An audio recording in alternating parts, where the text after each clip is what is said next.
For many people, this scenario is pretty straightforwardly a subversion of the normal system of justice in the country.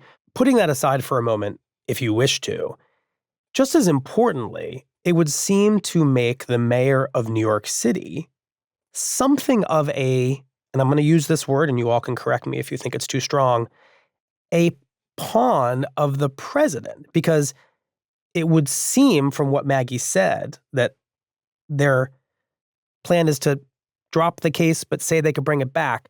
That message would seem to be, we can make all your problems go away, Mr. Mayor, or we can make your problems come right back.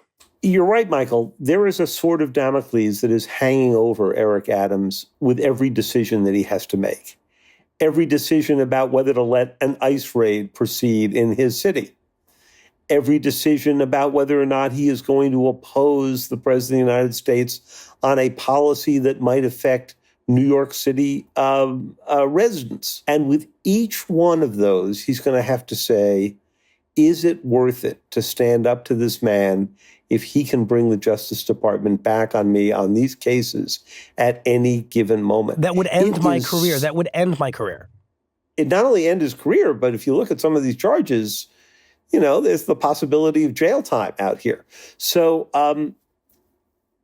I have never seen a rawer exercise of presidential power. He could have just given him a pardon, in which case Adams would be free to go do whatever he wants to go do. Now, instead, he has simply, or the Justice Department, we don't know if the president was directly involved, has simply suspended the case. You're saying there's a real Machiavellian value in arranging the situation such that Adams simply cannot afford to not do the president's bidding. It certainly looks that way. In fact, you know, that sort of underrates Machiavelli, I think, to some degree. Yeah. This goes beyond just the Eric Adams case, too. I think what this all is showing, Trump has an intent he doesn't want to limit his influence and power just to the executive branch, just to Washington.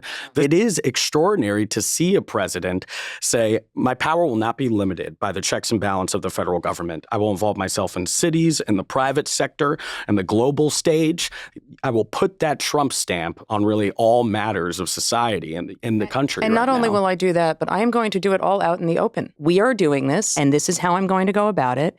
And it doesn't really bother me if it bothers you, because unless you can stop me, I'm going to do it.